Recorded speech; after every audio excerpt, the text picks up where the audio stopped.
반갑습니다. 4월 9일 토요일 큐티 스케치 시간입니다. 오늘 본문은 에스라 7장 1절부터 10절까지의 말씀입니다. 오늘 본문이 이렇게 시작합니다. 이일 후에 바사왕 아닥사스다가 왕 위에 있을 때에 에스라라 하는 자가 있으니라. 그는 스라야의 아들이요 아사랴의 손자요 힐기야의 증손이요. 오늘 본문은 이제 에스라가 등장합니다. 학사 에스라가 이 예루살렘으로 들어가서 예루살렘에 가서 하나님의 말씀을 연구하고 또 그 말씀을 또 준행하고 그 말씀을 가르치는 그런 일들을 하기 위하여 2차 포로, 2차 포로 기반, 두 번째로 좀 대대적인 그런 기관이 있는데 거기에 리더로 이제 제사장으로 또 학사로 그렇게 가는 것이죠.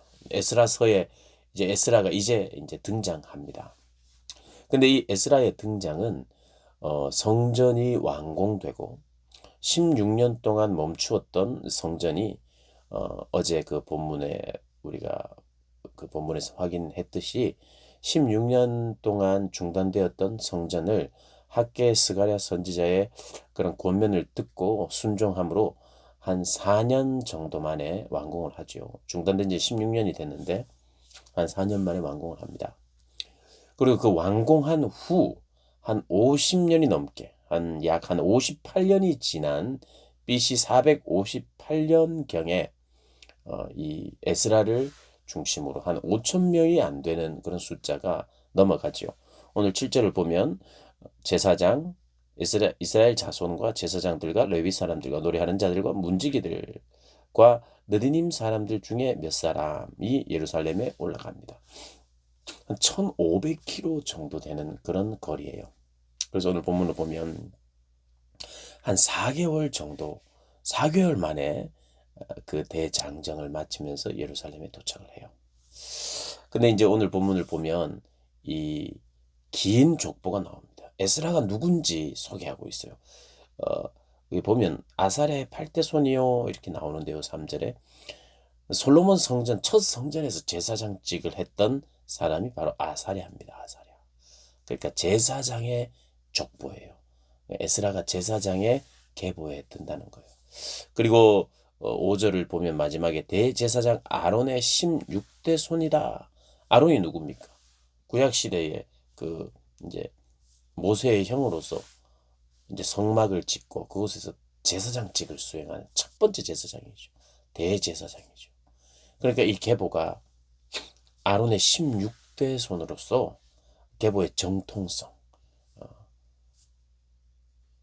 어떤 제사장으로서 예루살렘의 그 성전에서 그들에게 예배를 인도하고 제사를 인도하고 또 하나님의 말씀을 가르치기에 적합한 사람이라는 걸 지금 강조하고 있는 것이죠. 정통성 그리고 상징적이며 대표적인 그런 인물이라는 것입니다.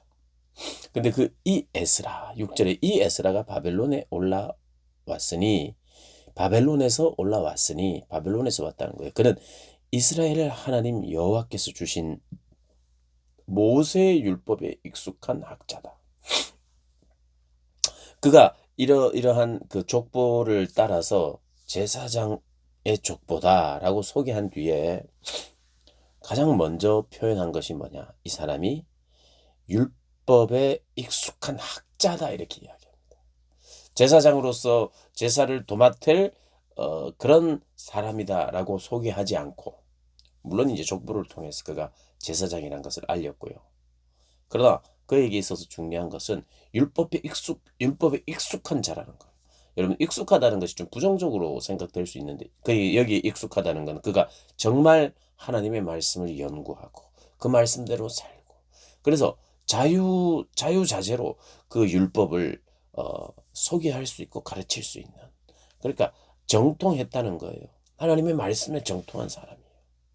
그리고 그는 하나님의 말씀에 그렇게 정통할 뿐만 아니라 여호와의 도우심을 받아서 왕에게 구하는 것은 다 받았다는 거예요. 왕에게 구하는 것. 그러니까 그 바사 왕에게도 아닥사스다 왕에게도 굉장한 영향력을 끼쳤던 인물이라는 거예요.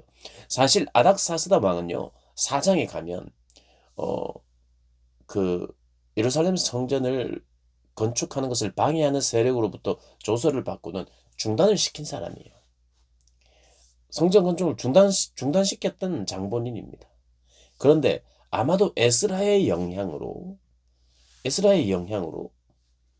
그러니까 이 에스라는 아마도 학자로서 이 바사 왕국에서도 학자로 있었고, 그리고 제사장 그 가문 속에서 하나님의 말씀에도 굉장히 정통한, 하나님의 말씀도 익숙했고, 그 나라의 또 학자로서 박사로서 왕의 고문관 역할을 했던, 왕을 보좌했던 자였던 것 같아요. 그러니까 왕과 가까이 지낼 수 있었고, 왕에게 뭔가 조언을 할 수 있었고, 어, 왕이 이 에스라의 영향을 많이 받아가지고 하나님에 대해서 그가 알게 되고 성전 건축을 할 수 있도록 돕게 되는, 굉장히 무한 신뢰했던 사람이 에스라가 아닌가, 그렇게 우리가 추측할 수 있습니다. 그리고 내일 본문 이렇게 11절 이후로 17장 마지막까지 보면요, 엄청난 혜택을 줍니다.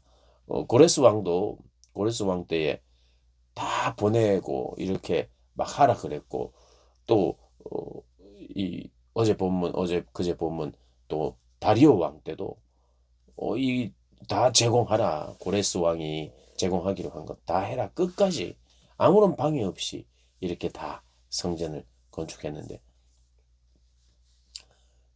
어쨌든 그 이후에 성전 건축이 다 되고 58년 이후에, 한 58년 정도 이후에 그 이제는 성전 건축 후에 이제 하나님의 말씀으로 양육해야 되는 시대가 온 거예요.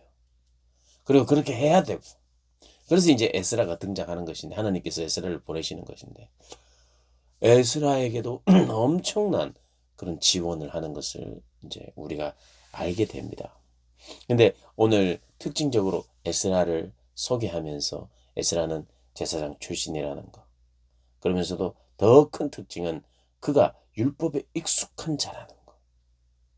그는 하나님의 도우심을 받아서 그 바사 왕 아닥사스다 왕에게도 적극적인 후원을 받은 영향력 있는 사람이 되었고, 그리고 9절에 보면 한 4개월 만에 1500km의 대장정을 젊은 사람들만 온 것이 아니라 가족들이 왔을 테고, 또 제사장들, 그리고 레위 사람들, 노래하는 사람들, 어린아이도 있을 것이고 노약자도 있을 것이고, 그들을 함께 다 4개월 만에 1500km를 걸어왔을 거니까 4개월 만에 도착하는데, 하나님의 도우심으로, 하나님의 선한 손의 도우심을 입었다는 것을 보니까 그 길을 하나님께서 보호하심으로 말미암아 낙오자가 없이 혹은 적게 오는 동안 강도를 만나지 않고, 혹시 만나더라도 또 방어할 수 있는 그러한 하나님의 보호가 있었다는 것을 이야기를 해줍니다.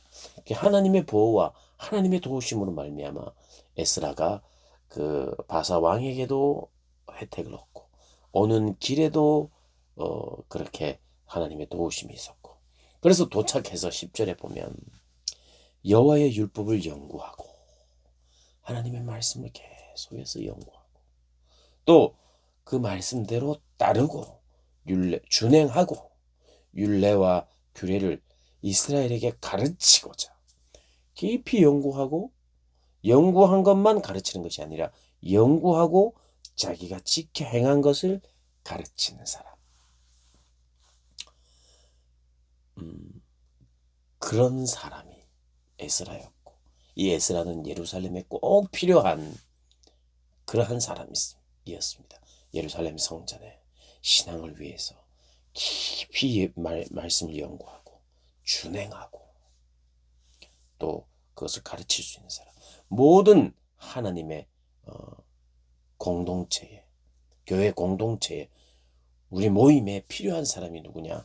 이런 에스라와 같이 하나님의 말씀을 사랑하고, 그 사랑하는 말씀대로 행하고, 그래서 열매가 있는, 그래서 가르치는 그런 사람이 꼭 필요한 거죠.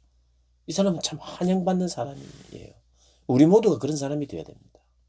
저 같은 목사들만 하나님의 말씀을 사랑하고 연구하고 또 연구한 말씀대로 살고 또 가르치고 이런 것이 아니라 모든 사람이 에스라와 같아야 돼요.